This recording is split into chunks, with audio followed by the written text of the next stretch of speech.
அல்ஹம்துலில்லாஹ். நம்முடைய அன்வாருல் ஹுதா மதரசத்துல் நிஸ்வானுடைய இந்த சிறப்பு பயான் நிகழ்ச்சியில நம்ம எல்லாரும் இன்னைக்கு ஒண்ணு கூடியிருக்கோமா இல்லாமல் அல்லாஹ்வுக்காக நம்ம அனைவருக்கும் நல்லது புரிவானாக.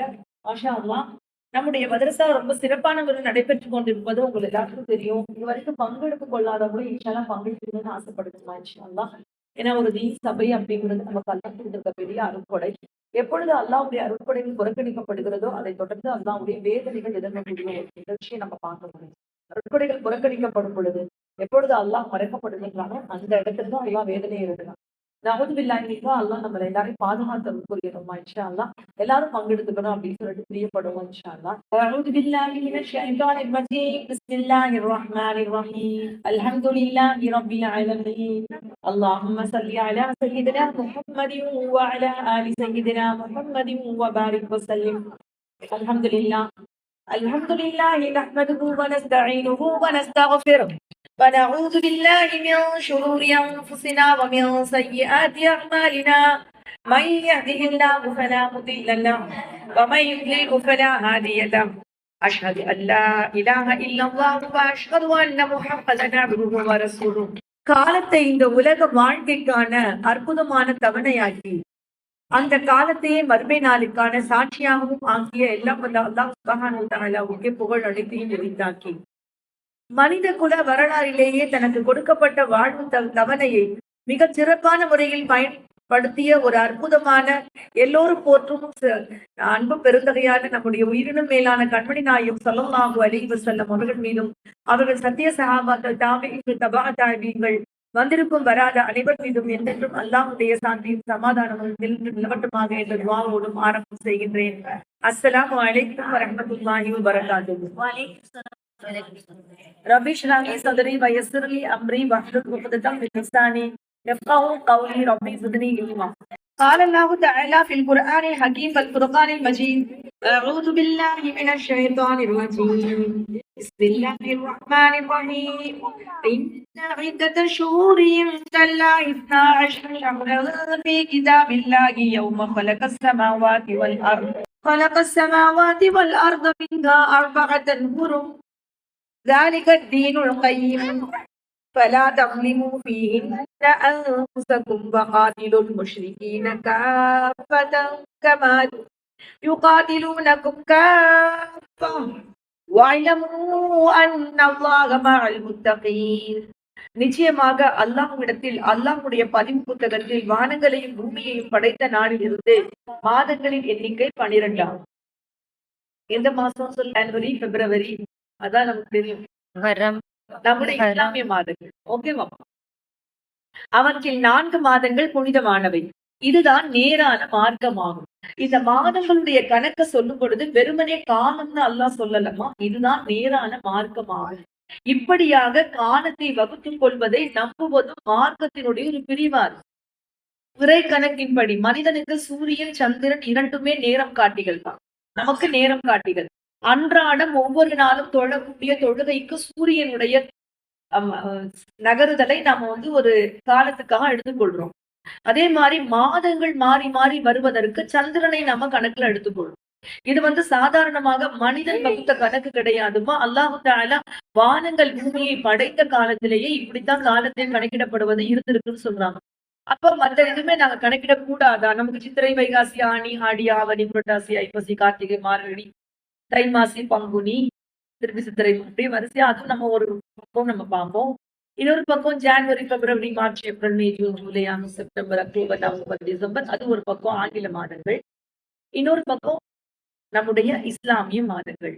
முஹர்ரம்ல ஆரம்பிச்சு துல்ஹிஜ்ஜால முடியக்கூடிய நம்முடைய இஸ்லாமிய மாதங்கள். மாஷா அல்லாஹ். இந்த மாத கணக்கு இருக்கு பாத்தீங்களா? இதுல இஸ்லாமிய மாத கணக்கு அப்படிங்கிறது அல்லாஹ் தஆலா வானங்கள் பூமியை படைப்பதற்கு முன்னாலே இந்த மாத கணக்கு நமக்கு மார்க்கம்னே அல்லாஹ் சொல்லி காமிக்கிறான். இதுல என்னமோ மார்க்கம், அதாவது தொழுகையை பற்றி சொன்னா மார்க்கம்னு சொல்லலாம். ஜகாத்தை பத்தியோ ஹஜ்ஜை பத்தியோ சொன்னா மார்க்கம்னு சொல்லலாம். ஆனா தொழுகை, ஜகாத், ஹஜ் இது எல்லாத்தையும் கணக்கிடுறதுக்கு நமக்கு கண்டிப்பா காலம் ரொம்ப முக்கியம்.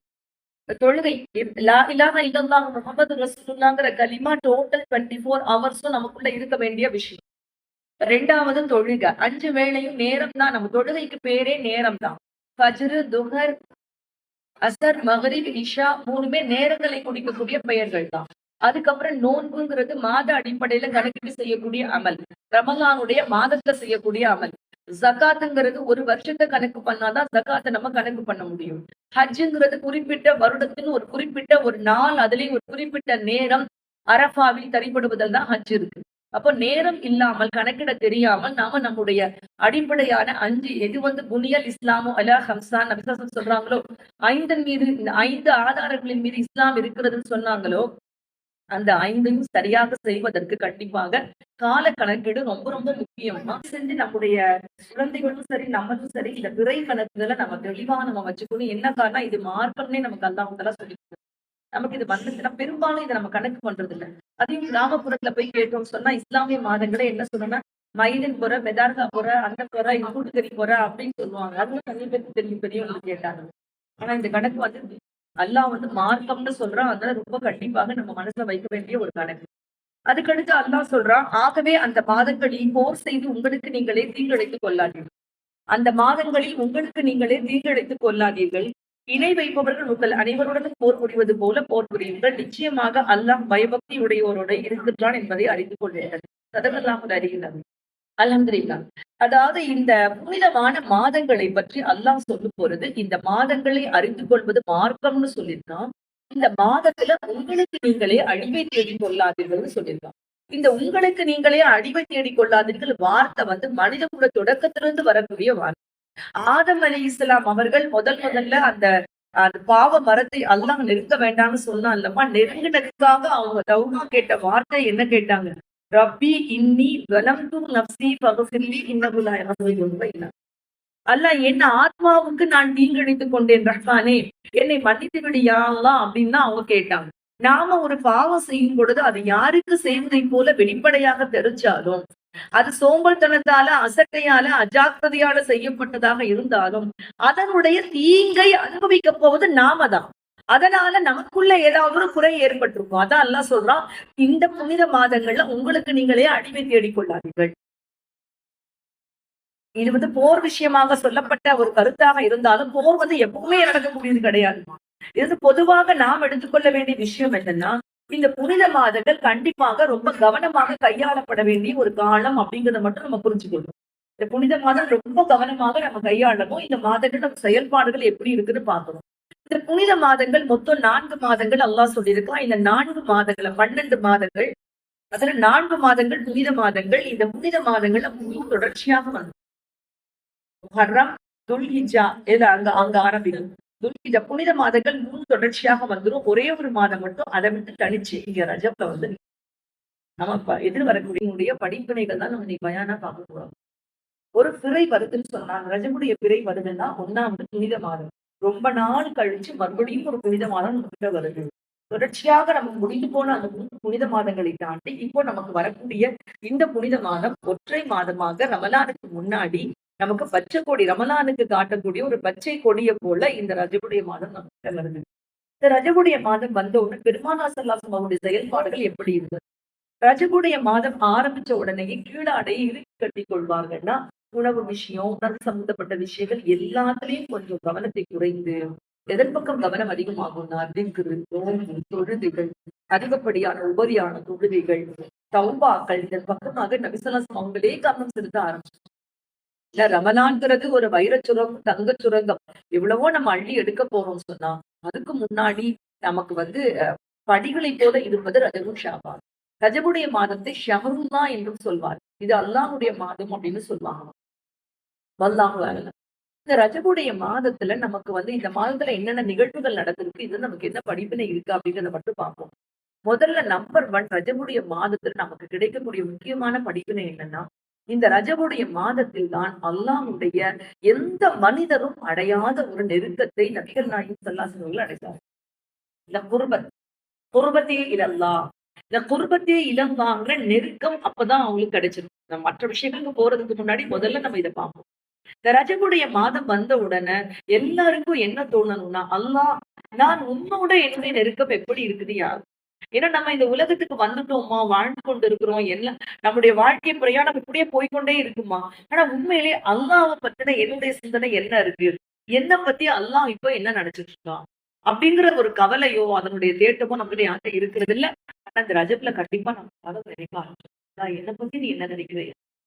தனிப்பட்டு என்னை பத்தி உன்னுடைய அபிப்பிராயம் என்னவா இருக்கு? அதை நினைக்கணும். இப்ராஹிம் அதன் முறையெல்லாம் அவங்கள்ட்ட எனக்கு ஏதாவது புத்திமதி சொல்லுங்கன்னு ஒரு மக்கள் கூட்டம் வந்து கேட்கிறாங்க. அப்ப அவங்க சொல்றாங்க, நானே விடை தெரியாத கேள்விகளோடு அலைந்து கொண்டிருக்கிறேன் மக்களே, நான் என்ன உங்களுக்கு பதில் சொல்ல முடியும் அப்படின்னு கேட்கிறாங்க. அப்ப அவங்க மக்கள் கேட்கிறாங்க, உங்களுக்கே விடை தெரியாத கேள்விகளா? நீங்க இவ்வளவு பெரிய அறிஞர், உங்களுக்கு என்ன கேள்வி விடை தெரியலன்னு சொல்றப்ப அவங்க சொல்றாங்க, என் தாயினுடைய வயிற்றுல 3வது 40 120வது நாள் 120வது நாள்ல மலக்கு என் தாயின் கருவறையில் இருந்து கொண்டிருந்தார். அப்பொழுது என்னுடைய உயிர் ஊதப்பட்டது. என் உயிர் ஊதப்பட்ட பொழுது அந்த மலக்கு அல்லாஹ்விடம் கேட்டார், இந்த மனிதன் நல்லவனா கெட்டவனா? இந்த மனிதன் நல்லவனா கெட்டவனா? என்னுடைய ஆயுள், என்னுடைய இரணம் எல்லாம் விதிப்படி நிர்ணயிக்கப்பட்ட நாள் அந்த நாள். அப்போ நல்லவனா கெட்டவனா என்று கேட்டதற்கு அல்லாஹ்விடம் என்ன பதில் வந்தது என்று எனக்கு தெரியவில்லை. நான் அந்த கவலையில் இருக்கிறேன். 2வது கவலை, என்னுடைய உயிர் போகக்கூடிய அந்த நேரத்தில் என்னுடைய உயிரை வாங்குவதற்கு நல்லடியார்களுடைய உயிரை வாங்கும் மலக்கு வருவாரா? என் உயிரை எடுத்துச் செல்ல, அல்லது தீயவர்களுடைய உயிரை எடுத்து செல்லக்கூடியவர் வருவாரா என்ற குழப்பம் எனக்கு மண்டையில இருக்கு. தாங்க முடியல, எனக்கு பயமா இருக்கு. அதுக்கான விடை தெரியாம நானே முடிச்சுட்டு இருக்கேன். 3வதாக சூரா யாசீன்ல அல்லாஹ் சொல்றானே, வம்தாசுல் யௌம அய்யுஹல் முஜ்ரிமூன், குற்றவாளிகளே என்று நீங்கள் பிரிந்து நில்லுங்கள்னு மறுமை நாள்ல அல்லாஹ் சொல்லுவானே, அன்று மக்கள் அணி அணியாக பிரிந்து நிற்பார்களே, அந்த அணி அணியாக பிரிந்து நிற்கக்கூடிய அந்த நாளில் நான் யாருடைய அணியில இருக்க போறேன் அப்படிங்கிறது எனக்கு தெரியல. இந்த 3 கேள்விக்கும் எனக்கே விடை தெரியாம இருக்கும் பொழுது நான் எப்படி உங்களுக்கு புத்திமதி சொல்ல முடியும்னு சொன்னாங்க. அவங்க விடை தெரியலன்னு சொன்ன அந்த கேள்விகளை இன்னைக்கு நமக்கு புத்திமதியாவே அமைஞ்சு போயிடுச்சு. இந்த கவலை, என்னை பத்தி அல்லாஹ்வோட சிந்தனை என்ன இருக்கு? என்னை பத்தி அல்லாஹ் என்ன நினைச்சிட்டு இருக்கான்? இந்த கவலையை நம்ம எப்ப தொலைக்கிறோமோ அப்போ துனியாவுடைய விஷயம் நம்மளுடைய சிந்தனை போயிடும். அதுல இந்த காலகட்டம் ரொம்ப மோசமான காலகட்டம். ஒரு 50 வருஷத்துக்கு முன்னாடி இந்த மக்களுக்கு ஷைத்தான்றது 1, 2 ஆபத்துக்கள்னு சொன்னா இன்னைக்கு 1000 ஆபத்துக்களை சந்தித்து கொண்டிருக்கிறோம். சொல்லவும் போனா இது பனிஷ்மெண்ட் பீரியட் மாதிரியே நமக்கு தோணுது. இது ஒரு தண்டனை காலகட்டத்தில் இருக்கிறோமோ அப்படின்னு பயமா இருக்கு. சமீப காலமாக மனித குலம் செய்த பாவங்களின் விளைவுகளை சிந்து கொண்டிருக்கிறோம். சமீபத்துல ஆப்பிரிக்கால ஒரு எரிமலை வெடிப்பு. 12,000 வருஷமாக வெடிக்காத எரிமலை. அது இனிமேல் வெடிக்கும்னு யாருமே நினைச்சதே கிடையாது. கண்டிப்பா அந்த எரிமலை இனிமேல் வெடிக்கும் அப்படின்னு யாருமே நினைக்காத கட்டத்துல அந்த எரிமலை வெடிச்சு ஆப்பிரிக்கால இருந்து அதனுடைய சாம்பல் மேகங்கள் நம்முடைய நார்த் இந்தியால உத்தரப்பிரதேஷ், டெல்லி பகுதிகளில் வந்து வானத்தை சூழ்ந்திருக்குன்னு சொன்னா அவ்வளவு பயங்கரமான ஒரு இயற்கை சீற்றத்தை நம்ம சமீபத்துல கண் முன்னாடி பார்த்தோம். இந்த காலகட்டத்துல வாழக்கூடிய நாம கொரோனாவை பார்த்தோம், படுகொலைகளை பார்த்தோம், சுனாமியை பார்த்தவங்க கூட இங்க வாழ்ந்து கொண்டிருக்கிறோம். சுனாமியை பார்த்தவங்க எத்தனை பேர் இருக்கீங்க? இருந்தீங்களா? நீங்க என்ன வயசுமா? ஓகே. அப்ப உங்களுக்கே பாத்தீங்கன்னா கண்டிப்பா நிறைய பேர் பார்த்திருக்க வாய்ப்பு இருக்கு. சுனாமியை பார்த்திருக்கீங்க. அப்ப அது போல இந்த மாதிரி இயற்கையான பயங்கரமான இயற்கை பேரழிவுகளை பார்க்கக்கூடிய ஒரு காலகட்டத்துல இருக்கும். அல்லாஹ் சொல்றான், உங்களுடைய கைகள் செய்த தீமைகளின் காரணமாகத்தான் கடலிலும் துடலிலும் தீமைகள் வருகின்றன. அது வரைக்கும் சும்மா எல்லாம் கொடுக்கறதே இல்லை. அல்லாஹ் ஆதம் அலைஹிஸ்ஸலாத்துக்கு அல்லாஹ் சொர்க்கத்துல சுதந்திரமா வாழக்கூடிய உரிமையை கொடுத்தாலும் அந்த மரத்துக்கு நெருங்கினதுனாலதான் அவங்க பூமிக்கு இறங்கினாங்க. அப்போ ஒரு தீமை கிட்ட நெருங்கினதுனாலதான் அவங்களுடைய கீழிறக்கமே இருக்கு. உலகத்துல எந்த ஒரு கட்டத்திலும் அல்லாஹு தாலா நாம செய்த பாவங்கள் மிகைக்காமல் மனித இனத்தை அல்லாஹு தாலா தண்டிப்பதில்லை. அப்போ இந்த காலகட்டத்துல வாழக்கூடிய நாம மிக பயங்கரமான விஷயங்களை நம்முடைய வாழ்க்கையில சந்திச்சுக்கிட்டு இருக்கோம் அப்படின்னு சொன்னா ஏதோ ஒரு பேரழிவு இந்த உலகத்தை, இந்த மக்களை சூழ்ந்து வரப்போகுதுங்கிறத உணர்ந்து கொள்ள முடியும். எங்களுடைய வாழ்க்கையில நாங்க பாக்குறோமா, ஒரு குறிப்பிட்ட காலத்துக்கு முன்னாடி என்ன இருந்துச்சுன்னு சொன்னா, என்னுடைய தாய் குழந்தை பெற்ற அந்த காலகட்டங்கள்ல என்ன இருந்துச்சுன்னு சொன்னா 3க்கு மேல் வேண்டாம், 2க்கு மேல் வேண்டாம், அப்புறம் 1க்கு மேல் வேண்டாம். வரிசையா காலகட்டம் ஒரு 5 வருஷத்துக்கு கேப்ல எல்லா பஸ்லயும் எல்லா தெருவுலையும் ஒட்டியிருப்பாங்க முக்கோணம் போட்டு 1க்கு மேல் வேண்டாம். அப்புறம் ஒரு வண்டியில பார்த்தேன், நீ எனக்கு குழந்தை, நான் உனக்கு குழந்தை, நமக்கு எதுக்கு குழந்தை அப்படின்னே போட்டிருக்கான் ஒரு ஆள். எதுக்கு போட்டான்னு தெரியலமா. மொத்தத்துல குழந்தைகளை வேண்டாம் வேண்டாம் வேண்டாம் வேண்டான்னு அரசாங்க ஆஸ்பத்திரியினுடைய சாக்கடைகளில் கருக்கள் கிடந்தது ஒரு காலகட்டம். இன்றைக்கு ஒரு நகரத்துல மொத்தம் குறைஞ்சபட்சம் ஒரு 10 இடங்கள்லயாவது ஃபர்டிலிட்டி சென்டர்ஸ் இருக்கு. குழந்தை வேண்டுமா, குழந்தை வேண்டுமா, நவுதுபில்லாஹி. அப்போ ஒரு காலகட்டத்துல குழந்தைகளை வேண்டாம் வேண்டாம் வேண்டாம்னு சொன்ன காலம் போய் குழந்தைக்காக மக்கள் ஏங்கி அதற்காக ஊசிகளையும் மாத்திரை மருந்துகளையும் போட்டுக்கொண்டு தங்களுடைய உடலையே உருக்குறாங்க. அவ்வளவு கவலையான ஒரு சூழ்நிலை வந்துருச்சு. நினைக்கவே பயமா இருக்குமா? ஏன் அப்போ ஒரு காலகட்டத்துல செய்த பாவத்துக்கான விளைவுகளை சந்தித்துக் கொண்டிருக்கிறோம் நாம எல்லாரும். நம்மளே செஞ்சு நம்ம சமுதாயம் என்ன பாவம் பண்ணுச்சோ அந்த பாவத்தை நம்ம சந்திச்சோம். மாடுகள் இயற்கையா வாழ்றத அனுமதிக்கல மனுஷன். மாடுகள் இயற்கையாக வாழ்றத அது இயற்கையா அந்த காலகட்டத்துல பசுமாடுகளை காளையிடம் கொண்டு போய் அதனுடைய சேர்க்கையை பண்ணி அதுல இருந்து கன்றுகள் பெற்று வாழ்றது சகஜம். ஆனா இப்ப என்ன பண்றான், எங்களுக்கு ஜெர்சி இன குட்டி வேணும், எங்களுக்கு வெளிநாட்டு உள்ள பசுமாடு மாதிரி வேணும், நிறைய பால் கறக்குது வேணும்னு இயற்கையான ஒரு மிருக எண்ணம் எல்லாத்துக்கும் இருக்கும். அதை கூட அனுபவிக்க விடாம கொண்டு போய் கால்நடை ஆஸ்பத்திரியில போய் நேரடியாக அதனுடைய கருப்பையில் அந்த ஜெர்சியின மாட்டினுடைய உயிரணுவை உள்ள செலுத்தி அதை கருவுற வச்சு அதுல தனக்கு வேண்டிய கன்றுக்குட்டிகளை எடுத்துக்கொண்டிருக்கக்கூடிய மக்கள் செய்த பாவத்தின் விளைவு இன்றைக்கு வாடகை தாய் மூலம் குழந்தைகளை பெற்றுக்கொள்ளும் நிலைக்கு நம்முடைய மனிதர்கள் தள்ளப்பட்டிருக்கிறார்கள். அதுல என்ன பிரச்சனை, சமீபத்துல பெரிய பிரச்சனை, ஒரு பெரிய ஃபெர்டிலிட்டி சென்டர்ல குழந்தையை பெற்றுட்டு அந்த குழந்தைக்கு ஏதோ ஒரு இயலாமை இருக்கும் பொழுது கேஸ் நடந்துட்டு இருக்குமா. இயலாமை இருக்கும் பொழுது அந்த குழந்தையினுடைய அவங்களுடைய பயாலஜிக்கல் ஃபாதர் மதர் யாரு, அதாவது யாருடைய வாரிசு அவங்க அப்படின்னு செக் பண்ண வேண்டியது இருக்கு. ஏன்னா அந்த பெண்ணுக்கு வந்திருக்க வியாதி, அந்த குழந்தைக்கு வந்த வியாதி அப்படி செக் பண்ண பொழுதுதான் தெரியுது தாயும் தந்தையுமே இவங்க 2 பேருமே இல்ல. அப்ப ஏதோ ஆஸ்பத்திரியில பிரச்சனை பண்ணிருக்காங்க, ஏதோ ஒரு குழந்தை எடுத்து இவங்க குழந்தைன்னு கொடுத்திருக்காங்க, லட்சக்கணக்கான ரூபாய்களை வாங்கி கொண்டு கேஸ் நடந்து கொண்டிருக்கு. அப்ப நாம என்னென்ன மிருகத்திற்கு செய்தோமோ அதனுடைய விளைவுகளையும் மனித இனம் சந்தித்துக் கொண்டிருக்கக்கூடிய காலகட்டத்துல நாம எல்லாரும் வாழ்ந்துருக்கோம். அப்போ எல்லா விதமான பாவங்கள் எல்லா விதத்திலையும் ஒரு அதாவது மனிதர்களாகவே வாழ்றதுக்கு இனிமேல் வழி இருக்குதா அப்படின்னு யோசிக்கக்கூடிய நிலைமைக்கு தள்ளப்பட்டுருக்கோம். இன்னைக்கு இருக்கக்கூடிய குழந்தைகளை நல்லபடியா வளர்த்து மார்க்கத்தோட மனுஷனா நம்ம மனுஷ பிள்ளையா வளர்த்து ஆளாக்கி கொண்டு வந்துருமா அப்படிங்கிறது பயமா இருக்கு. ஆண் பெண் சேர்ந்து வாழ்ந்து இயற்கையிலே வாழ்க்கை நடத்தி குடும்பம் நடத்தி குழந்தைகளை பெற்று வாழ்வதுதான் வாழ்க்கை. சமீப காலத்துல 11 வயது ஆண் குழந்தை கொலை செய்யப்பட்டது. எத்தனையோ காரணத்துக்காக கொலை நடக்குது. தவறான கள்ள உறவுகள்ல கொலை நடக்கிறத கூட பார்த்திருக்கோம். ஆனா இது சமுதாயத்திற்கு அடிக்கப்படக்கூடிய அபாய சங்கொலிமா.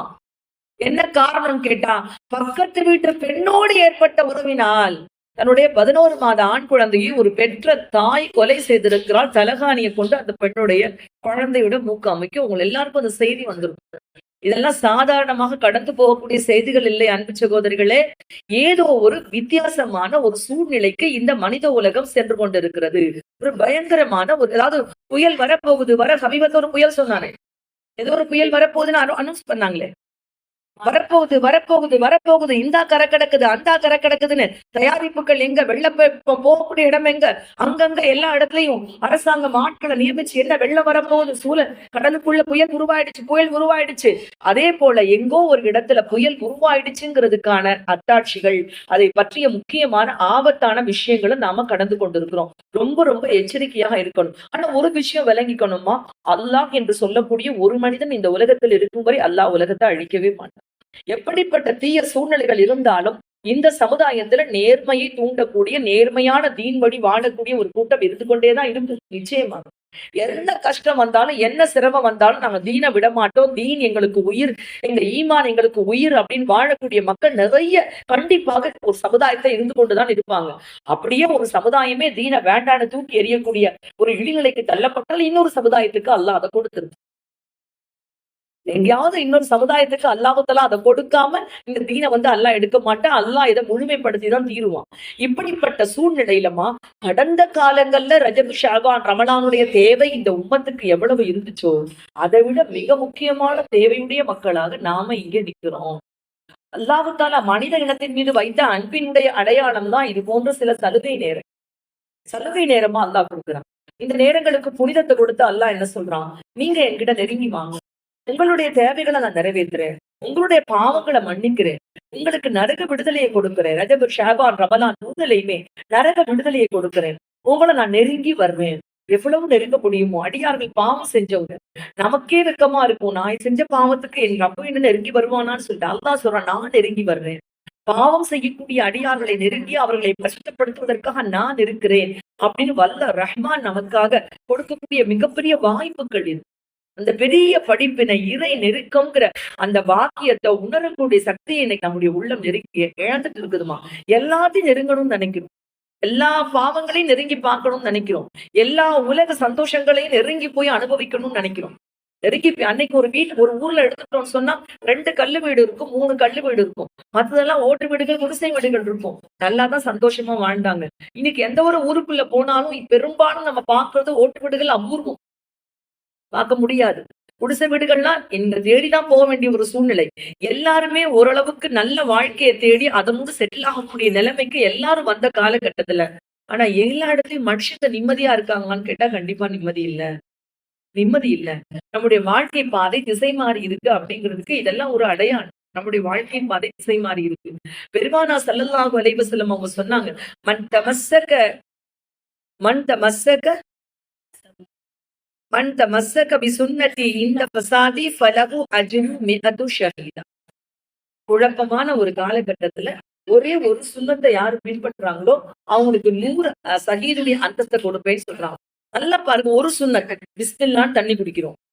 ஒரு சுன்னத்தை பின்பற்றோம்.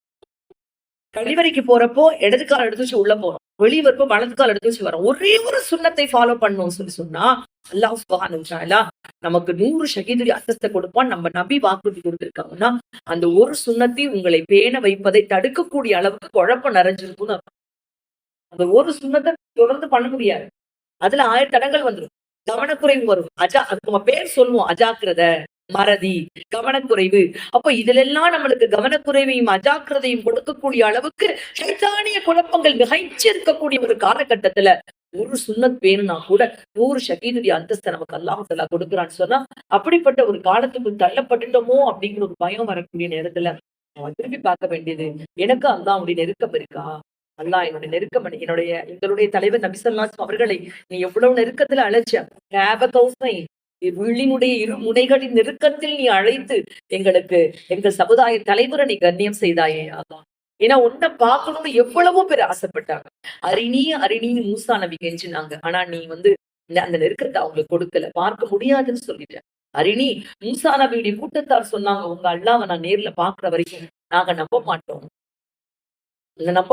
சொன்னாங்க. அவர்களுக்கு இடியோசையத்தான் அல்லாஹு தஆலா பரிசா கொடுத்தான். இப்ராஹிம் நபி அலைஹிஸ்ஸலாம் அவர்கள் அல்லாஹ் தன் ஃப்ரெண்டுன்னு சொன்னான். அப்ப தன் ஃப்ரெண்டை பார்க்க எப்படி துடிச்சிருப்பான். இப்ராஹிம் நபிக்கு அவ்வளவு ஆசை. ஃப்ரெண்டு ஹலீல்னு சொல்றான் அல்லாஹு தஆலா. அந்த ஃப்ரெண்டை எங்கேயாவது நம்ம பாத்துட மாட்டோமான்னு அவ்வளவு ஆசைப்படுறாங்க. அவங்க கேக்குறாங்க, கைஃப துஹ்யில் மௌத்தா யா அல்லாஹ். யா அல்லாஹ், செத்தவங்களை நீ எப்படி உயிரோட கொண்டு வருவ? அல்லாஹ் கேக்குறான், அவலம் துமின், உனக்கு என்ன நம்பிக்கை குறையுதா இப்ராஹிமே? இப்ராஹிம் நபிக்கு போய் ஈமான் குறையுமா? யோசிச்சு பாருங்க. அவங்க யாரு?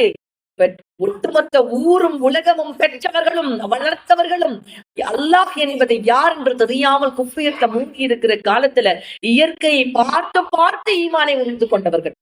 அப்பேற்பட்ட இப்ராஹிம் நபிக்கா ஈமானுக்கு பஞ்சம்? அதுல அவங்க சொல்றாங்க, இல்லையா அல்லாஹ், எதுமா என்ன கல்வி, என் மனசுக்கு அமைதி கிடைக்கணும்னு கேட்கிறேன். அதுக்கு தஃப்சீர் எழுதக்கூடியவங்க சொல்றாங்கம்மா, அவங்களுக்கு அல்லாஹ் சொன்னா இந்த பறவைகளை புடிங்க, நீங்க கழுத்துக்களை எல்லாம் தனியா கட் பண்ணிடுங்க, மாமிசத்தை ஒண்ணா கலந்து 4 மலைகள்ல வைங்க, பழக்கிட்டு நீங்க எப்படி பழக்கி அந்த பறவைகளோட பேசுனீங்களோ அதே மாதிரி கூப்பிடுங்கன்னு சொன்னாங்க. அற்புதமாக அந்த பறவைகளுடைய மாமிசங்கள் தனியாக பிரிந்து உடலாக மாறி பறந்து வந்து கழுத்தோடு கோர்த்து பறந்து சென்றதை கண்டார்கள். சூரத்துல் பக்ரால அல்லாஹ் சொல்லிக்காங்க. இது சாதாரண சம்பவம் இல்லம்மா. இதுக்கு பின்னாடி நமக்கு ஒரு கிடைக்கக்கூடிய ஒரு அறிவுபூர்வமான விஷயம் என்னன்னா, இப்ராஹிம் அலைஹிஸ்ஸலாம் அவர்களுக்குள் அல்லாஹ்வை பார்ப்பதற்கான தேட்டம் எப்படி இருந்துச்சு. எங்கேயாவது இதை சொல்லிக் கொடுக்கிற சாக்குல அல்லாஹ் வந்துட மாட்டாங்க. இந்த சாக்குல நம்ம அல்லாஹு தஆலாவை நெருங்கிட மாட்டோமா, பார்த்துட மாட்டோமா? இப்படி நபிமார்கள் எல்லாரும் துடிச்சிருக்காங்க, எல்லாரும் தவிச்சிருக்காங்க பாக்குறதுக்காக. ஆனா யாருக்குமே கொடுக்காத பாக்கியத்தை அல்லாஹ் நம்ம நபிக்கு கொடுத்தான். இந்த ரஜபுடைய மாதத்துல அது நிகழ்ந்திருக்கிறது. மிகராஜ் என்ற அற்புதமான அந்த பிரயாணம் பெரும்பாலான அறிஞருடைய கருத்துப்படி ரஜபுடைய மாதம் 27வது பிறை இரவுல நடந்திருக்கு. மாஷா அல்லாஹ். இன்றைக்கும் நிச்சயம் நம்ம அதை தனியா நம்ம பார்ப்போம். இன்ஷா அல்லாஹ் ஒரு பயானா பார்ப்போம். இப்ப நமக்கு வேண்டியது இந்த மாசத்துக்குள்ள நுழையிறதுக்கு முன்னாடி நமக்கு நாமே அநியாயம் செய்யாம இருக்கணும்னு சொன்னா முதல் படிப்பின, நான் என் ரப்போட நெருங்கி இருக்கேன்னா என் ரப்ப விட்டு என்னை தடுக்கிறது எது? நான் ஏன் தூரம் ஆயிட்டேன் என்னுடைய அல்லாஹ்வ விட்டு? எனக்கு ஏன் திக்ருல இன்பம் கிடைக்க மாட்டேங்குது? இப்ராஹிம் இப்னு அதுகம் ரலியல்லாஹு தஆலா அன்ஹுவங்கள்ட்ட கேட்டாங்கம்மா. என்னுடைய உள்ளத்தினுடைய கதவு என் ரப்பின் பக்கம் திறந்திருக்கிறது என்பதற்காக ஏதாவது அடையாளங்கள் இருக்கிறதான்னு கேட்டாங்க. என் மனசோட கதவு என் ரப்ப பக்கம் திறந்திருக்குன்னு ஏதாவது எனக்கு அடையாளம் இருந்தா நான் கண்டுபிடிச்சுக்குவேனேன்னு சொன்னாங்க. அதுக்கு அவங்க சொன்னாங்க, தொழும் நேரம், குர்ஆன் ஓதக்கூடிய நேரம், திக்ர் செய்யக்கூடிய நேரம் ஆகிய 3 நேரங்களில் உன் உள்ளம் உன் வசம் இருக்கிறதா என்று யோசித்துப் பார். உன் உள்ளம் உன் வசம் இருந்தால் நிச்சயமாக உனக்கு அந்த கதவு திறந்திருக்கிறது என்று அர்த்தம். இல்ல என்னால கண்ட்ரோல் பண்ண முடியல. வேறு சிந்தனைகள் என்னுடைய உள்ளத்துக்குள்ள அலைபாய்ந்து கொண்டிருக்கிறதுன்னு சொன்னா, உனக்கு அந்த அல்லாஹ் பக்கம் உன் அருட்கதவு, மனதின் கதவு அடைக்கப்பட்டு கொண்டிருக்கிறது. ஜாக்கிரதையாக இரு. அது அடைக்கப்படாம பாதுகாத்து. இந்த பிரச்சனை நம்ம எல்லாருக்குமே இருக்கு. நமக்கு அப்பப்ப சாத்துறதும், திறக்கிறதும், அல்லா நாயனே ரப்பு அந்த அற்கதும் சாத்தி போயிட்டா என்ன செய்யும்? கல்புல் முஃமினி அருஷுல்லா. நம்ம எல்லாருக்கும் அல்லாஹ்வுடைய ரஹ்மத்துடைய தேவை இருக்கு. அல்லாஹ் என்னுடைய துஆக்கள கபூல் செஞ்சிடணும்னு ஆசைப்படுறோம். எனக்கு அல்லாஹ் தஆலா உடனே எனக்கு பதில் சொல்லிடணும்னு ஆசைப்படுறோம். ஆனா அதுக்கான தகுதியான மக்களாக நாம இருக்கிறோமா? இந்த உலகத்துல அல்லாஹ் சொல்றான், மறுமை நாள்ல தான் அல்லாஹ் அன்பு வித்தியாசமானது. இங்க அல்லாஹ் ஃபக்குரூனி அஸ்குருக்கும். நீ என்ன நென, நான் உன்ன நினைக்கிறேன். அல்லாஹ் அப்படி சொல்றான் பாத்தீங்களா? நீ என்ன நினைச்சாதான் நான் உன்ன நினைப்பேன். இது ரப்புவினுடைய கிவ் அண்ட் டேக். அல்லாஹ் ஷரத்து ஜவாப். அதோடைய சட்டம், இலக்கண சட்டம். நீ என்ன நினைச்சா நான் உன்ன நினைப்பேன். நசுல்லாஹு ஃபநசியும். அவர்கள் மறந்தார்கள், அல்லாஹ் அவர்களை மறந்து விட்டான். நினைச்சா நினைப்பேன், மறந்தா மறந்துடுவேன். இதுதான் அல்லாஹ் சுப்ஹானஹு. யகீதுன கைதா ஃபஅகீது கைதா. எனக்கு எதிரா நீ சூழ்ச்சினா உனக்கு எதிரா நான் சூழ்ச்சி பண்ணுவேன்.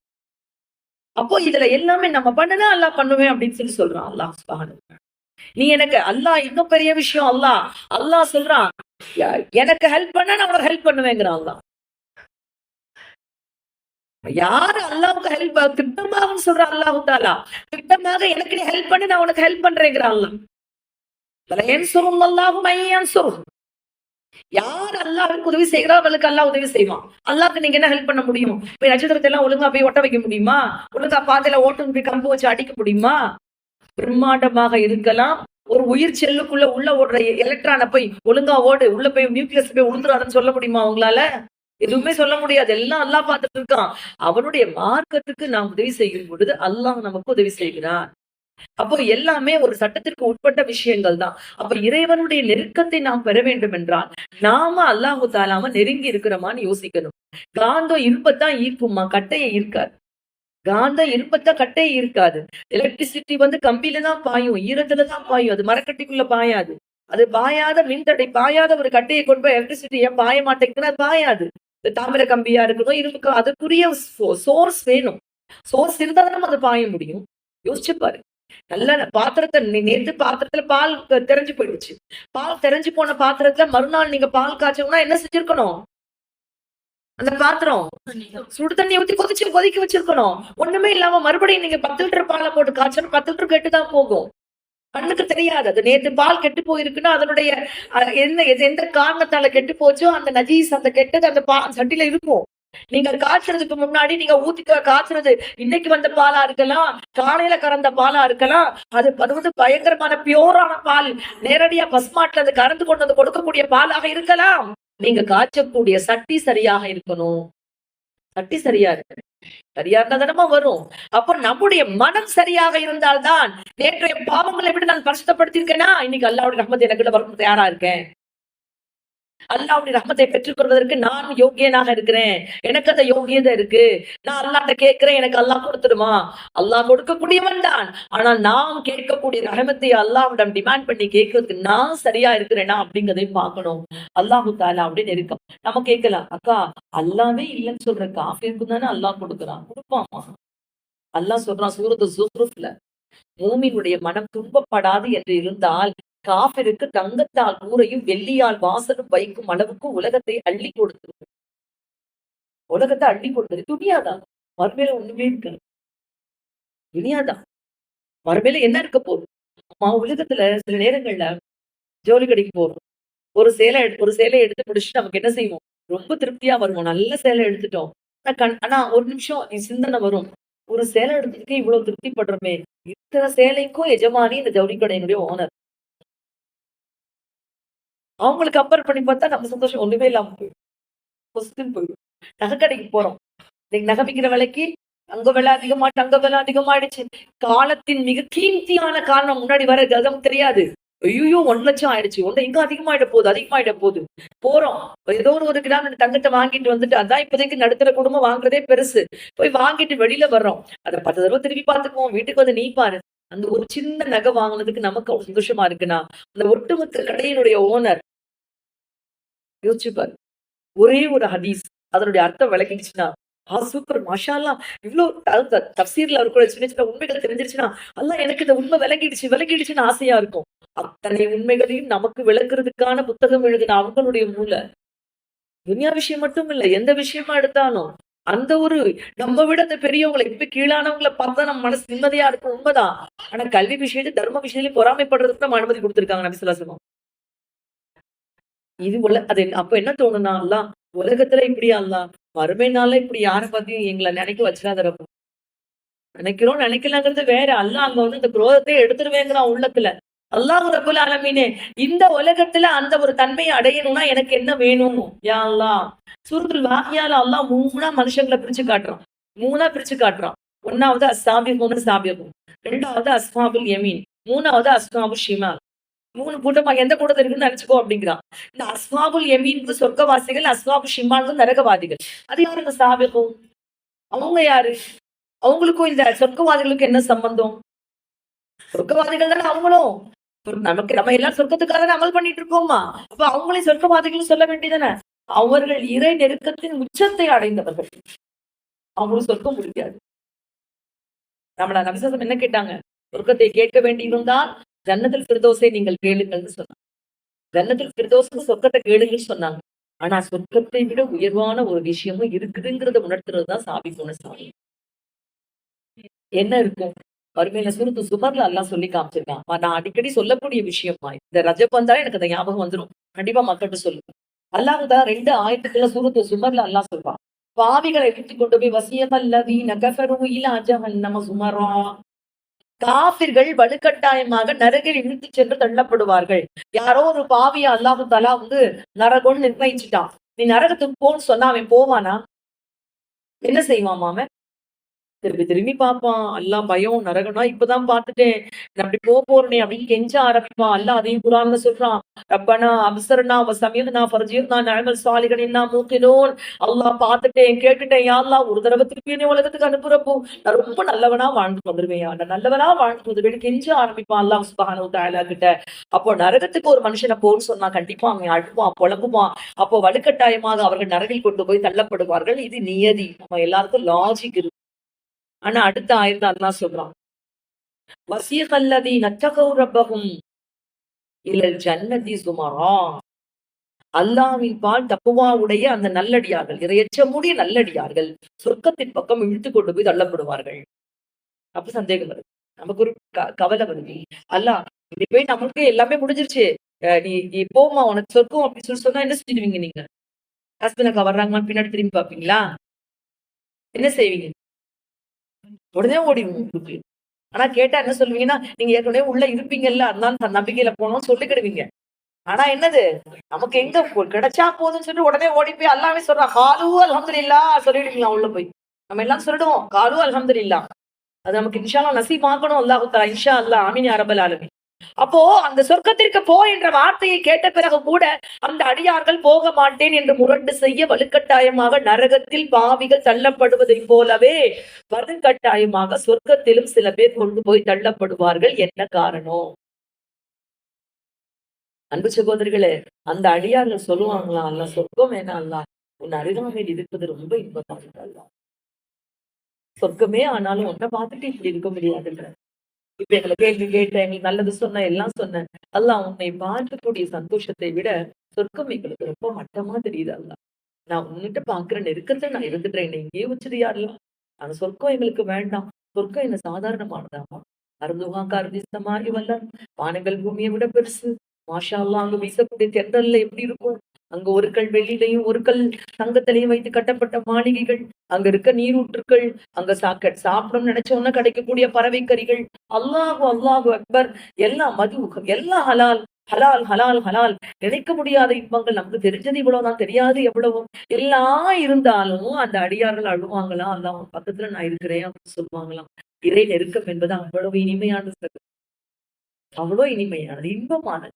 நம்ம அதை உணர்றது இல்ல. சில விஷயங்களை உணர முடியாது. எதையுமே அதை சுவைச்சு பார்க்கிறவங்களுக்கு தான் அந்த இன்பத்தை உணர முடியும். நமக்கு சில விஷயம், பாய் வீட்டு பிரியாணிய பாய் டேஸ்ட் பண்ற மாதிரி வேற யாரும் டேஸ்ட் பண்ண மாட்டாங்க. அதனால பாய் வீட்டு பிரியாணிய வேற யாராலும் செய்ய, நம்ம நாக்குல அது எப்படி ருசிப்படுதுங்கிறத பார்த்ததுனாலதான் எல்லாரும் சொல்லுவாங்க, பாய் வீட்டு பிரியாணி அடிச்சுக்க முடியாதுப்பா. ஏன் வருதுன்னு சொன்னா, அந்த ருசி அந்த பாயோட நாக்குக்கு தான் தெரியும்.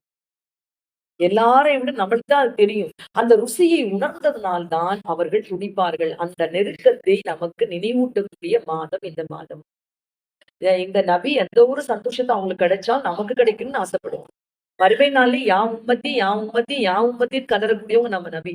அப்பேற்பட்ட நபி அவர்களுக்கு கிடைத்த அந்த நெருக்கம் என்ற அந்த சந்தோஷத்தை நம்ம உம்மத்து கிடைக்கணும்னு ஆசைப்பட்டு கேட்கவும் செஞ்சுட்டாங்க. அல்லாஹ் சந்தோஷம் நான் அடைஞ்சிட்டேன், அல்லாஹ் என் உம்மத்துக்கள். அல்லாஹ் சொன்னான், அஸ்ஸலாத்து மிஹ்ராஜுல் முஃமின். ஒவ்வொரு தொழுகையும் மிஹ்ராஜா ஆக்கிக்கலாம். வாழ்க்கையில எதோட வேணாலும் நெருங்கி போகலாம் சகோதரிகளே. காசு பக்கம் நெருங்கி போங்க, நெருங்கி நெருங்கி போங்க. நம்ம கடந்து போக முடியாது. ஒரு நேரத்த நினைச்சா ரொம்ப ஆச்சரியமா இருக்கு. என்னடா அது, நம்ம வீட்ல இருந்து ஒரு 2 கிலோமீட்டர் தூரத்துல இருக்கக்கூடிய கபரஸ்தான தாண்டி நம்மளால போக முடியல. என்ன கார்ல போறோம், என்ன மக்காவுக்கு போறோம், என்ன அமெரிக்காவுக்கு போறோம், ஒண்ணுமே உலகத்துல இல்ல. நான் நேத்து தான் கொண்டு போய் அடக்கம் பண்ணிட்டு வந்திருக்கோம். தாண்டி போக முடிஞ்சுச்சா? அவங்க என்ன ஆச்சுன்னு என்னால கண்டுபிடிக்க முடியுதா? அவங்க என்ன பண்ணிட்டு இருக்காங்க? தூங்குறாங்களா? நிம்மதியா இருக்காங்களா? என்ன பண்றாங்க? என்ன பாதுகாத்து வளர்த்த என் பெற்றோர்கள் தான். அவங்க எங்க இருக்காங்க? என் சொந்த பந்தம். தாண்டி போக முடியல. ஆனா நான் அமெரிக்காவுக்கு போறேன், நான் லண்டனுக்கு போறேன், நான் ஆர்டிக்கு போறேன், நான் அண்டார்டிக் போறேன், நான் ஒப்ராவுக்கு போறேன், நான் அங்க போறேன்னு நினைச்சா அடுத்த நிமிஷம் போய் இறங்குறோம். எல்லாத்தையும் விட 2 மணி நேரம். அதுல சில பேருடைய வீடு கபர்ஸ்தான் வாசல்ல கூட இருக்கும். 5 நிமிஷம் நடையில இருக்கும். அங்க என்ன நடக்குது நமக்கு யாருக்காவது தெரியுமாமா? 5 நிமிஷம் நட, 10 நிமிஷம் நடையில இருக்கக்கூடிய கபரஸ்தானுக்கு தாண்டி அவர்களுக்கு என்ன நடக்கிறது என்பதை கூட தெரிந்து கொள்ள முடியாத பலகீனர்களாகத்தான் நம்ம இருக்கிறோம்.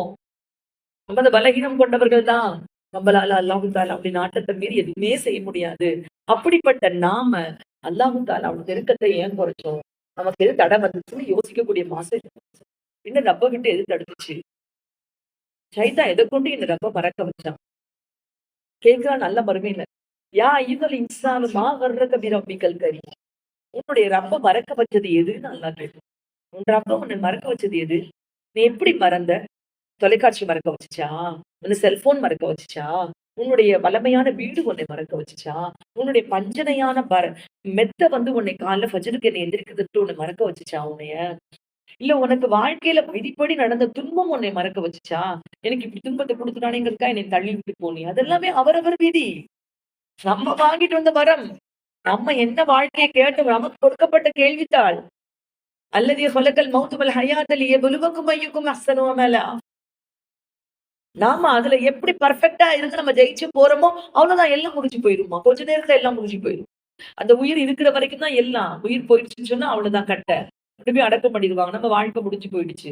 அப்போ இந்த இடைப்பட்ட இந்த பிறப்புக்கும் இறப்புக்கும் இடைப்பட்ட இந்த காலகட்டத்துல நம்முடைய வாழ்க்கையில அல்லாஹ்வோட நெருங்கின்றோமா என்பதை பார்க்கக்கூடிய தன்மை இன்னைக்கு குறைஞ்சு போயிடுச்சு. அதை நம்ம புதுப்பிக்க வேண்டிய காலகட்டம் இந்த ரஜபையில இருக்கும். யோசிச்சு பாருங்க. எதை செஞ்சா என் ரப்பு என்னை நெருங்கி வரும்? அதுல நம்ம என்ன பண்ணிட்டோம்? அல்லாஹ் என்ன சொல்றான்? என்ன நீ திக்ரு செஞ்சா நான் அவனை நெருங்கி வருவேன். ஆனா நம்முடைய திக்ரு போதான் திக்ரு ஷைத்தான், திக்ரு துன்யா. எல்லாமே அதிகமா ஷைத்தான் சைத்தான நினைக்க வைக்கிறான் ஷைத்தான். அவன் அவன் மேல வலை போடுறான். நான் இந்த இதை பாரு, அந்த இதை பாரு, இதை பாரு, அதை பாரு. அப்படியே நேரம் போய்க்கொண்டே இருக்குது. எவ்வளவு நேரம் போகுதுன்னு தெரியல. துன்யா அந்த வேலையை பார்ப்போம். இந்த அன்னைக்கு வந்து ஒரு 50 வருஷங்களுக்கு முன்னாடி நீங்க நனிமாட்டுல கேட்டு பாருங்களேன். குழம்பு நம்ம சிக்கன் 60 பொரிக்கவும் தெரியாது. என்ன கறி வாங்கினாலும் ஒரு குழம்பு தான். ஒரு குழம்பு தான், ஒரு சோறு தான். இப்ப 4 வகை பொரியல், அது பண்ணணும், இது பண்ணணும். நம்முடைய உணவு இதுக்கெல்லாம் நமக்கு கவனம் செலுத்த முடியுதே தவிர, இறைவனை நினைப்பதின் சுவையை நாம் மறந்து விட்டோம் அப்படிங்கிறது இந்த காலத்துல நம்ம நினைக்க வேண்டிய ரொம்ப பெரிய விஷயம். அல்லாஹ்வின் நினைப்பதில் இருக்கக்கூடிய சுவை, டேஸ்ட் இருக்கு பாத்தீங்களா? அந்த டேஸ்ட நம்ம மறந்திருக்கோம். அந்த மறந்ததனுடைய விளைவு நாம் இன்னைக்கு சில சிரமங்களை சந்திச்சுக்கணும். சில இல்ல, பல சிரமங்கள் சந்திச்சுக்கணும். சமுதாயம் தெரிந்து கொண்டது. நாம இதுல கொஞ்சம் என்ன பண்றது அப்படிங்கறத நம்ம பார்க்க வேண்டும். நம்பர் 10. இது வந்து முதல் படிப்பினை. யா அல்லாஹ், உன்னுடைய நெருக்கத்தை விட்டு எங்களை எது வெளியாக்கியதோ அல்லாஹ் சொல்றான் வஸ்ஜுது வக்தர். என்ன நெருங்குறதுக்கு சஜிதாக்கள் அதிகப்படும். இருக்கிற தொழுகையே இங்க சரியில்லையே. அல்லாஹ் வஸ்ஜுது வக்தர். என்னை நெருங்குவதற்கு சஜிதாக்களே நீ அதிகப்படும். பெருமானார் ஸல்லல்லாஹு அலைஹி வஸல்லம் அவர்கள் கடுமையான குளிர்காலத்துல கதவு திறக்கிறாங்க அதிகாலை நேரத்துல. வாசல்ல முட்டிக்கால்களை தன்னுடைய நெஞ்சோடு கட்டிக்கொண்டு குளிருக்கு அப்படி கட்டி வைப்போம் பார்த்தீங்களா? அது மாதிரி கட்டிக்கொண்டு ராஃபியா இப்னு ஹதீஜ் ரலியல்லாஹு தஆலா அன்ஹு வாலிபர் உட்கார்ந்துருக்காரு. வெளியே வர்றாங்க. ராஃபியா நீங்க இரவு வீட்டுக்கு போகவே இல்லையா? இல்லை யா ரசூலல்லாஹ். ஏன் இங்க உட்கார்ந்துருக்கீங்க இந்த குளிர்ல? பஸ் கஷ்டப்பட்டு போயிடுச்சு. நான் அந்த கடும் பாலைவன குளிர் எப்படி இருக்குமா உட்கார்ந்துருக்காங்க. ஏன் உட்கார்ந்துருக்கீங்க? இல்ல யா ரசூலல்லாஹ் காலையில எழுந்த உடனே உங்களுக்கு வெளிய வந்தீங்கன்னா, உங்க சுய தேவைகளுக்கு தண்ணி வேணுமா இல்லையா? அத எடுத்து குடுக்கணுங்கிறதுக்காக நான் இங்கேயே வெயிட் பண்ணிட்டு இருக்கேன். அப்படி நபிசல்லல்லாஹு அன்பு கொண்ட சஹாபாங்க. உடனே நபிசல்லல்லாஹு அவங்களுக்கு மனசு அப்படியே பூரிச்சு போயிடுச்சு. இவ்வளவு அன்பு. அவங்களுக்கு சொல்றாங்க, "ராஃபிகா ஏதாவது வேணும்னா என்ட்ட கேளுங்க. நான் உங்களுக்கு நல்லாட்டு துவா செஞ்சு வாங்கி குடுக்குறேன்." நபி கேட்டு வாங்கி குடுத்தா என்னது? கண்டிப்பா கிடைச்சிடும். நபி நான் உங்களுக்கு ஏதாவது வாங்கி குடுக்குறேன். அப்போ ராஃபிகோட நிலைமை எப்படி இருந்துச்சு? ரலியல்லாஹு அன்ஹு நிலைமை எப்படி இருந்துச்சுன்னா, பயங்கர வறுமை. மகர் கொடுத்த பெண் முடிக்க மனம் வசதி இல்லாம கல்யாண வயசு தள்ளி போய் கொண்டிருக்கிறது. குடியிருக்க வீடு கிடையாது. உற்றார் வீடு ரொம்ப கிடையாது. ஒரு பயங்கரமான வறிய நிலைமையில அவங்க இருக்காங்க. அந்த மாதிரியான நிலைமையில இருக்க ஒரு வாலிபர் இப்படி ஒரு கேள்விய நபி ஸல்லல்லாஹு அலைஹி வஸல்லம் கேட்டா என்ன கேட்டிருக்கலாம்? உலகத்த கொடு, வீடு குடுங்க, எனக்கு வாழ்க்கை வேணும், மனைவி என்ன வேணாலும் கேட்டிருக்கலாம். அவங்க கேட்டாங்க உங்க நபி ஸல்லல்லாஹு அலைஹி வஸல்லம் யார சொல்லலாம்? நான் மௌத்தா போய் மறுமை நாள் வரும்ல யார சொல்லலாம்? அந்த நேரத்துல உங்களுக்கு எப்படி இப்படி பணிவிட செய்யணும்? அந்த மாதிரி பணிவிட செய்யற மாரி நான் இருந்தா எனக்கு போதும் யார சொல்லலாம். அந்த நெருக்கம் இருந்தா எனக்கு போதும் யார சொல்லலாம். உடனே நபி ஸல்லல்லாஹு அலைஹி வஸல்லம் சொன்னாங்க. அப்படியே எப்படி இருந்திருக்கும்? அவங்க சொன்னாங்க, ராஃபிகே நான் உங்களுக்கு துவா செய்றேன். ஆனா சஜிதாக்களை கொண்டு என் துவாவுக்கு நீங்கள் உதவி செய்யுங்க. உங்களுக்கு துவா மூலம் நான் உதவி செய்றேன். ஆனா அந்த துவா கபூல் ஆகணும்னு சொன்னா, உங்கள் சஜிதாக்களை கொண்டு எனக்கு நீங்கள் உதவி செய்யுங்க. நபி ஸல்லல்லாஹு அலைஹி வஸல்லம் அவர்களே துவா செஞ்சாலும் அது கபூல் ஆகுது. அப்ப நம்ம சஜிதாக்கள் நமக்கு குறைஞ்சு போயிடும். ரஜபுடைய மாசம் வந்துருச்சு. எக்ஸ்ட்ரா ஏதாவது ஒரு தொழுகையை எடுத்துக்கோ. 5 வேளை தொழுகையை உயிர் போனாலும் விடமாட்டேன் உறுதி எடுத்துக்கோ. ஏன்னா அதுதான் நமக்கு அல்லாஹ்வ நெருக்கி வைக்கும். வஸ்தாயினு பிஸ்ஸப்ரி வஸ்ஸலா. அதுக்கு ஹெல்ப் வேணுமா? தொழுகையை கொண்டு பொறுமையை கொண்டு என்கிட்ட வா. நான் உனக்கு கொடுக்கிறேன். அல்லாஹ் சொல்றான் உனக்கு நான் கொடுக்கிறேன். இன்ன ஸலாத் தன்ஹா அனில் ஃபஹ்ஷாஇ வல் முன்கர். தொழுகையாகிறது நிச்சயமாக பாவத்தை விட்டு மானக்கெட்ட விஷயம் தடுக்கக்கூடிய அமலாக இருக்கிறது. நான் சரி பண்ணி விடுறேங்கிற அல்லாஹ் என் பக்கத்துல வா நான் சரி பண்ணி விடுறேன். அந்த நெருக்கத்தை நாம நிறைய மிஸ் பண்றோம். முந்தி இருந்தவங்களுக்கு அவ்வளவு பிரச்சனை கிடையாது. ஆனா இன்றைய காலகட்டத்துல நிறைய விஷயங்கள்ல நாம சிக்கல்ல சிக்கிக்கிட்டு இருக்கோம். அது அத்தனையும் நம்மள அல்லாஹ் விட்டு தள்ளி வைக்கக்கூடியதாக தான் இருக்கு. அதனால அல்லாஹ்வுக்காக இந்த நெருக்கம் எனக்கு வேணும் அப்படின்னு சொல்லி நினைக்க ஆரம்பிப்போம். அல்லாஹ் கிட்ட கேட்போம். அல்லாஹ் மருசுக்குனா நிக்காக அல்லாஹ் மறுமை நாள்ல உன்னுடைய நெருக்கம் எனக்கு வேணும் யா அல்லாஹ். அல்லாஹ் சொல்றாம்மா சூரத் நிறைய 2, 3 இடங்கள்ல குர்ஆன்ல அந்த வசனம் ரிப்பீட் ஆயிட்டே இருக்கும். சில பேரை அல்லாஹ் பார்க்கவும் மாட்டான். அவர்களோடு பேசவும் மாட்டான். அவர்களை பரிசுத்தப்படுத்தவும் மாட்டான். மறுமை நாள். எவ்வளவு பெரிய துக்கம் பாருங்கம்மா. நமக்கு அத விட்டா வேற கதியே இல்லன்னு இருக்கிறப்போ, அல்லாஹ் நான் உன்ன பார்க்க மாட்டேன், உன்னோட பேச மாட்டேன். அதுல ஒரு நம்பிக்கை சிலருக்கு இருக்கு. அல்லாஹ் எப்படியாவது பிச்சை போட்டு, எப்படியாவது நம்மள பரிசுத்தப்படுத்தி சொர்க்கத்துல போட்டுற மாட்டானா? அப்படின்னு நினைக்கிற நேரத்துல, அல்லாஹ் பரிசுத்தப்படுத்தவும் மாட்டான்னு சொல்றான்னு சொன்னா, எவர்கள் அல்லாஹு தஆலா கொடுத்த விஷயத்தை சொற்பமான விலைக்கு விற்று சொற்பமான துன்யா சொற்பமா நமக்கு மறுமை நிரந்தரம். இப்ராஹிம் இதுனும் அவங்க அடிக்கடி அவங்களுடைய பாட் நீங்க ரொம்ப பயான்ல சொல்லிட்டே வரோமா அவங்க கிட்ட கேட்டாங்க. அவங்க கிட்ட உபதேசம் கேட்கிறாங்க. அப்ப அவங்க சொன்னாங்க, உனக்கு கனவுல கொடுக்கக்கூடிய ₹1 உனக்கு பிடிக்குமா? கனவுல கொடுக்கக்கூடிய ₹10 பிடிக்குமா? நனவுல கொடுக்குற ₹1 பிடிக்கும். அப்ப நீ சொல்லுடா. நீ நைட் தூங்குறப்போ உனக்கு கனவுல 10 மிட்டாய் கொடுக்குறாங்க. கனவுல யாரோ. அது உனக்கு பிடிக்குமா? இல்ல இப்ப நான் ஒரு மிட்டாய் கையில கொடுக்கறது பிடிக்கும். எது பிடிக்கும்? கனவுல 10 மிட்டாய் என்னம்மா 10,000 மிட்டாய் குடுத்தாலும் அது எனக்கு நாக்குல சுவைக்காதது. கனவு தானே அது. கையில ஒரு மிட்டாய் குடுத்தாலும் அத நான் வாங்கி சாப்பிட்டுருவேன்ல. என்னடா? நம்மள குடுக்குற ₹1 தானே பிடிக்கும். அவங்க சொன்னாங்க, இதுல அவங்க சொன்னாங்க, உலகம் எல்லாம் கனவு. கனவுல கிடைக்கிற ₹10 தான் எல்லாம் உழைச்சிட்டு இருக்கோம். நனவுல கிடைக்கிற ₹1 ஒரு அமல் அல்லாஹ்வுக்கா செஞ்சுட்டா நனவுல கிடைக்கிற ₹1 மாறிடும். அதன் பக்கம் யாருமே கவனம் செலுத்துறது இல்லை. அதன் பக்கம் யாருமே கவனம் செலுத்துறது. இந்த மக்கள் கேட்டாங்க. அப்பல்லாம் துவா உடனே உடனே கபூல் ஆகும்ன்னு சொல்லுவாங்களே பெரியார். அப்படின்னு அப்பவே கேட்டிருக்காங்க. இப்போ அத விட ரொம்ப தாழ்ந்து போயிட்டோம். இப்பல்லாம் அப்படி துவாலாம் கபூல் ஆக மாட்டேங்குதே. என்ன காரணம் அப்படின்னு கேட்டாங்க. அவங்க சொன்னாங்க, அல்லாஹ்வை ரப் என்று நம்புகின்றீர்கள். ஆனால் அல்லாஹ்வுடைய கட்டளைகளுக்கு மாறு செய்கிறீர்கள். நபிசல்லாஸ் அவர்களை தூதர் என்று ஏற்றுக்கொள்கிறீர்கள், அவரல்லாத மக்களை பின்பற்றிக் கொண்டிருக்கிறீர்கள். குர்ஆனை வேதம் என்று ஏற்றுக்கொள்கிறீர்கள், குர்ஆனை விளங்கவும் அதன்படி வாழவும் முயற்சி செய்வதில்லை. ஷைத்தானை விரோதி என்று புரிந்து கொண்டீர்கள், ஆனால் ஷைத்தானுக்கு தோழமையாக நடந்து கொள்கிறீர்கள். சொர்க்கம் வேண்டும் என்று ஆசைப்படுகிறீர்கள், சொர்க்கத்துக்கான அமல்களை செய்வதில்லை. நரகம் பயங்கரமானது என்று உணர்ந்திருக்கிறீர்கள், நரகத்தை விட்டு பாதுகாப்பு தேடுவதற்கான அமல்களை செய்யவில்லை. மரணம் நிச்சயம் என்று புரிந்து கொண்டீர்கள், ஆனால் மரணத்திற்கான தயாரிப்புகளை செய்யவில்லை. முன்கர் நிக்கருடைய கேள்வி நிச்சயம் என்று தெரிந்து கொண்டீர்கள், அந்த கேள்விக்கான தயாரிப்புகளை முன்னேற்பாடுகளை நீங்கள் செய்யவில்லை. சிராத்துல் முஸ்தகீம் பாலம் உண்மை என்று தெரிந்து கொண்டீர்கள், அதை சீக்கிரம் கடப்பதற்கான வாழ்க்கையை வாழ்வதற்கான முயற்சி எடுக்கவில்லை. எப்படிங்க உங்களுக்கு வாங்கப்படும்? எல்லாமே தப்பு, எல்லாமே தப்பு. அப்போ நமக்கு அல்லாஹ்வுடைய நெருக்கம் கிடைச்சுட்டா இதுல நம்ம கவனம் வந்துடும். நம்மள அல்லாஹ் பார்த்துட்டு இருக்கேன், நம்மள அல்லாஹ் நம்மளோட எப்பவுமே இருக்கான். இந்த சிந்தனையோடயே நம்ம வாழ்ந்தோம்னு சொல்றோம். அதான் சொல்றாங்க சஹல் துஸ்தரி ரஹ்மத்துல்லாஹி அலைஹின்னு ஒரு பெரியார். அவங்க சொல்றாங்க, எனக்கு இறை நேசத்துல எப்படி ஆர்வம் வந்துச்சு, எப்படி நான் ஒரு வழியாக நான் மாறினேன் அப்படின்னு கேக்குறாங்க. அவங்க சொல்றாங்க, நான் வந்து சின்ன வயசுல 4 வயசா இருக்கும் பொழுது என்னுடைய மாமாவோட படுத்திருக்கேன். மாமாவோட அவங்க ஒண்ணா படுத்திருக்கேன். அப்ப என்னுடைய மாமா தஹஜ்ஜுத்க்கு எழுந்து தொழுவாங்க. அப்படி தொழுகிறப்ப நானு என்னையும் எழுப்பி விடுங்க, என்னையும் எழுப்பி விடுங்கன்னு நான் சொல்லுவேன். அப்ப மாமா சொல்லுவாங்க, நீ சின்ன பையன் தான், இப்போ நீங்க எழுப்பிக்காதீங்க, நீங்க பெருசானாலும் எந்திரிக்கலாம் அப்படின்னு சொல்லிட்டு என் இந்த மாமா சொன்னாங்க என்கிட்ட, நீங்க அல்லாஹ் அநீதி அல்லாஹ் அநீதி சொல்லிட்டே படுத்துங்க தங்கம். பட் என்ன இருக்கும், அல்லாஹ் எனக்கு முன்னாடி இருக்கா, அல்லாஹ் எனக்கு முன்னாடி இருக்கான்னு சொல்லிட்டே படுத்துருங்க, அதுவே போதும் உங்களுக்கு.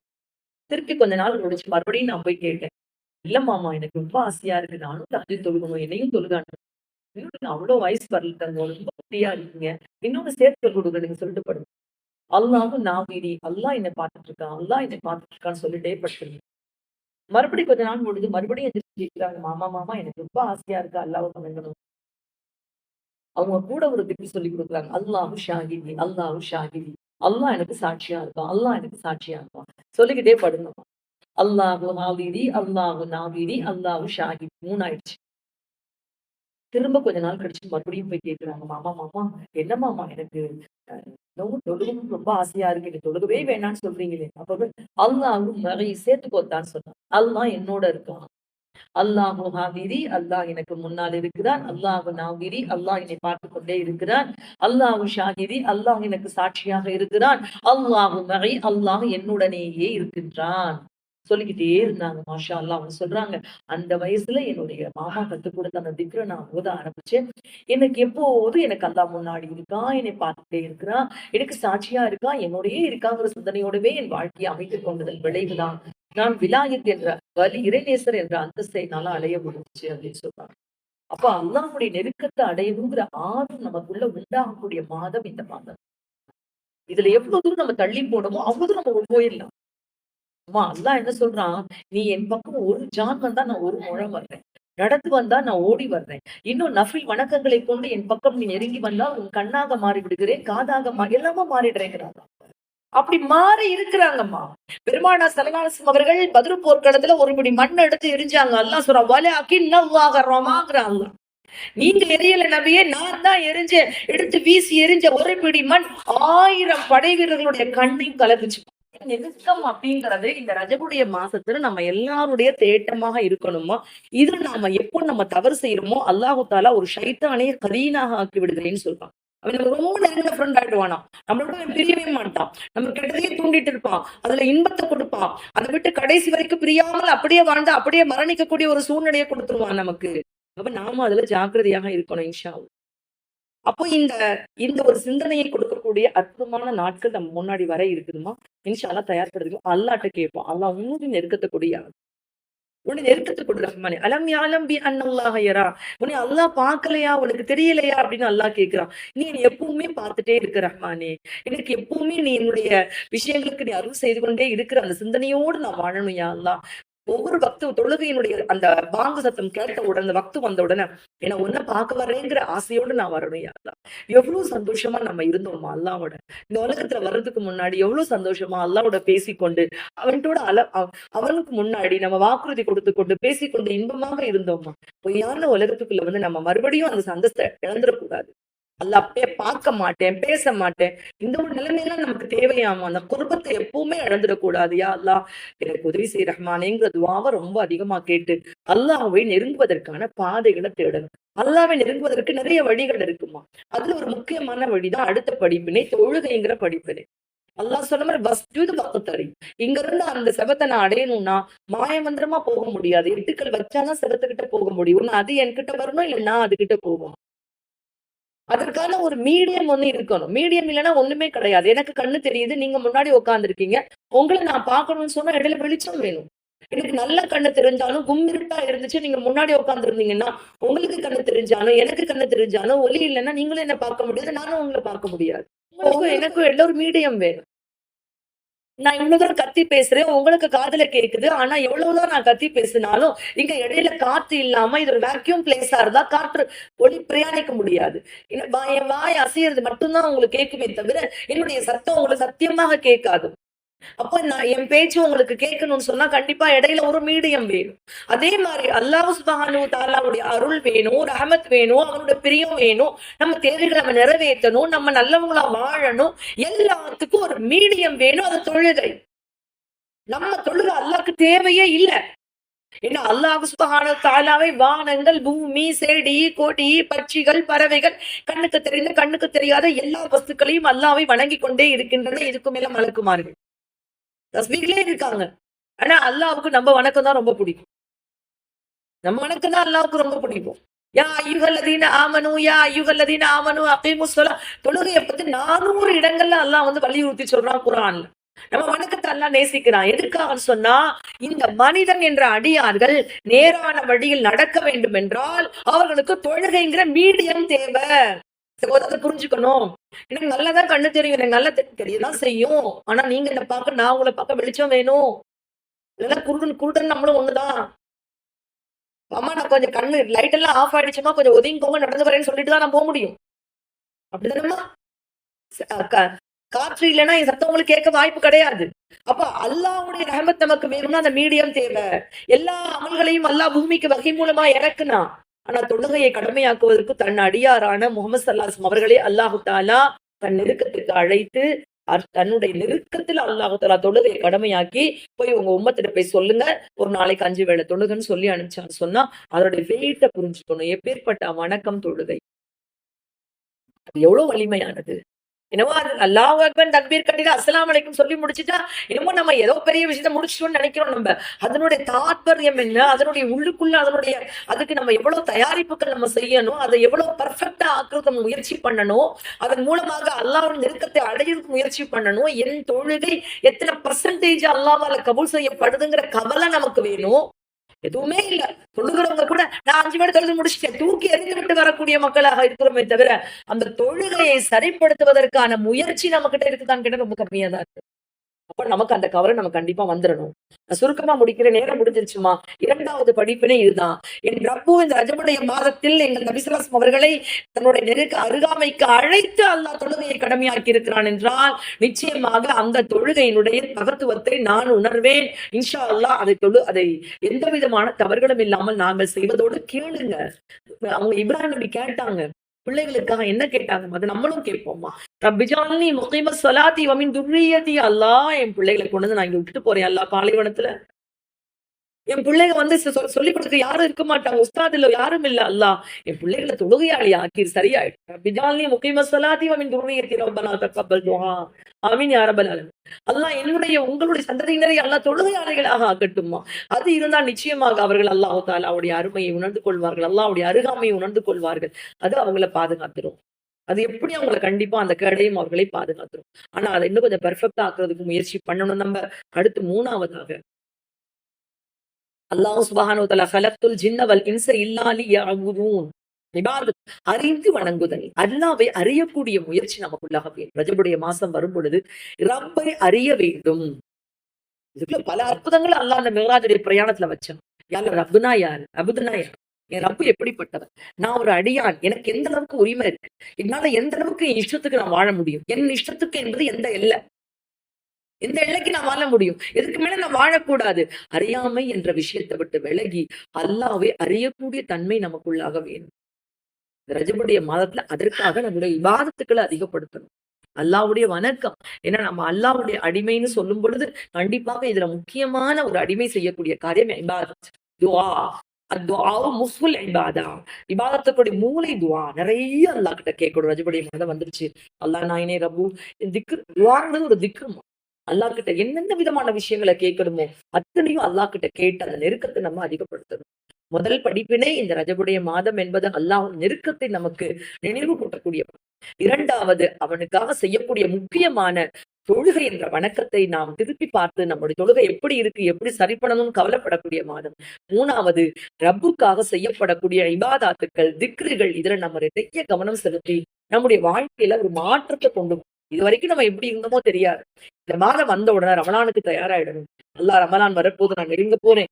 நான் என்னுடைய உள்ளத்தை நான் பண்படுத்திடுவேன், நான் சரி பண்ணிடுவேன், நான் நிச்சயமாக என்னுடைய அமல்களை அதிகப்படுத்திடுவேன், என்னோட திக்ருகளை நான் அதிகப்படுத்திடுவேன் அப்படின்னு சொல்லி நமக்கு நாமே சில மாற்றங்களை கொண்டு வரணும். இன்னைக்கு அதுக்கு தான் சில முறைகளை சொல்லிக் கொடுக்குறோம். இன்னைக்கு காலைல எந்திரிச்சதுல இருந்து இந்த திக்ரு எனக்கு இன்னைக்கு திக்ரு, ரஜப் மாசம் வந்துருச்சா இல்லையா, இந்த திக்ரு இல்லை எவ்வளவு முடியுமோ வேலை செஞ்சாலும் சரி, நடந்தாலும் சரி, பள்ளிக்கு வர்ற பள்ளியை விட்டு போறது, எல்லா நேரங்களையும் திக்ரு நான் செஞ்சு கொண்டே இருப்பேன். திக்ரு செய்யறது சில பேர் நினைப்பாங்க, திக்ரு செஞ்சுட்டே இருக்க ஆலிமா மறந்து போயிடுது எனக்கு, அப்புறம் திரும்ப வேற வேலை வந்துருது, அப்புறம் திருப்பி எடுக்க வேண்டியதா இருக்கு, இப்படியே விட்டு போய் பரவாயில்ல. எப்பெல்லாம் நினைவுறுதோ அப்பெல்லாம் மறுபடியும் இன்னைக்குள்ள திக்ரு. இன்னைக்கு அல்லாஹ்ங்கிற திக்ரு சொல்வேன், இன்னைக்கு லா இலாஹ இல்லல்லாஹ் சொல்வேன், இன்னைக்கு அஸ்தக்ஃபிருல்லாஹ் சொல்வேன். ஏதாவது ஒரு திக்ரு எடுத்துட்டு நான் இதை சொல்வேன். நமக்கு நாமே ஒரு ஷெட்யூல் வகுத்து போட்டு இறைவனை நினைக்க ஆரம்பிப்போம். ஏன்னா அது புனிதமான மாதம். எவ்வளவோ நம்ம பாவம் நம்மள நாமளே அழிவுல போட்டிருக்கோமா, எவ்வளவோ நேரங்களை வீணாக்கி இருக்கோம். ஆனா இது கிடைக்க முடியாத அற்புதமான நேரங்கள். அல்லாஹ்வே சேர்க்கிறது. எல்லாமே காலம் புனிதமானது, அதுலயும் அல்லாஹ்வே புனிதம்னு சொல்லிட்டான் அல்லாஹ் தஆலா. அப்ப நம்ம அதை எப்படி பயன்படுத்தணும் இன்ஷா அல்லாஹ். அந்த பயன்படுத்தக்கூடிய பாதையில மதரசாவுக்கு வர்றது பெரிய ஒரு சப்போர்ட். மாஷா அல்லாஹ். அதாவது அப்ப நூஹ் நபியுடைய காலத்துல ஒரு கப்பல் தான் செஞ்சு நின்னுச்சு இந்த மக்களை பாதுகாக்கிறதுக்கு. இப்போ நடக்கக்கூடிய அக்கிரமத்துக்கும் அட்டூழியத்துக்கும் அங்கங்க நிஸ்வான்கள் என்ற பெயரில் கப்பல் நிறுத்தப்பட்டிருக்கிறது. ஏறினவங்க தப்பிச்சா, வேடிக்கை பார்த்தவங்களுக்கு பிரச்சனை தான். அல்லாஹ் பாதுகாக்கும். ஏறி கொள்ளுங்கன்னு சொல்லுவோம். அங்கங்க நிறுத்தி வச்சிருக்க அல்லாஹ், நூஹ் நபியுடைய கப்பல்களை நிறுத்தி வச்சிருக்க அல்லாஹ் சுப்ஹானஹு வ தஆலா. அந்த கப்பல் எப்படி பிரளயம் வரும், வானம் பொத்துக்குமா, பூமி பிச்சுக்குமா, எதுவுமே தெரியாது அந்த காலகட்டத்துல. நம்பிக்கை கொண்ட 86 பேர் ஏறினாங்க. காப்பாத்தலையா அந்த கப்பல்? பிரளயம் எப்படி வரும், எப்படி தஜ்ஜால் வெளிப்படுவான், என்ன மாதிரி வருவான், எதுவுமே நமக்கு தெரியாதுமா. ஆனா பயங்கரமான பிரச்சனைகள் சூழ்ந்து கொண்டு இருப்பதை மட்டும் உணர்றோம்.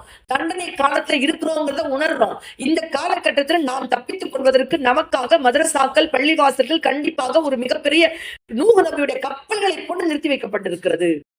இது வேடிக்கை பார்க்கறதுக்கான இடம் கிடையாது. எப்பாவது பயானுக்கு போகக்கூடிய இடம் கிடையாது.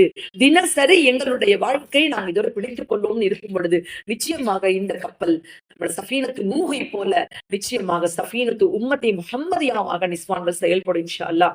தொடர்புடையவர்களை நிச்சயமாக அல்லாஹ் பெரும் பிரளயங்களையும் அல்லாஹ் பாதுகாத்து கொடுப்பாமா. அந்த நினைவோட இன்ஷா அல்லாஹ் அந்த ரஜப் மாசத்தை பயன்படுத்திக் கொள்வோம் இன்ஷா அல்லாஹ். இனி வரக்கூடிய நாட்கள்ல மேராஜுடைய சிறப்பு பயானும் இருக்குமா. இப்போதைக்கு முன்னேற்பாடுகளை பத்தி மட்டும்தான் நம்ம பேசியிருக்கோம். முன்னேற்பாடுகளை சிறப்பாக செய்யக்கூடிய தௌஃபீக் அல்லாஹ் உங்களுக்கும் எனக்கும் தந்தருள் புரிவானாக. ஆமீன் ஆமீன். வாஹிர் தஅவானா அல்ஹம்துலில்லாஹி ரப்பில் ஆலமீன். பிரஹ்மதிக யா அர்ஹமர் ராஹிமீன்.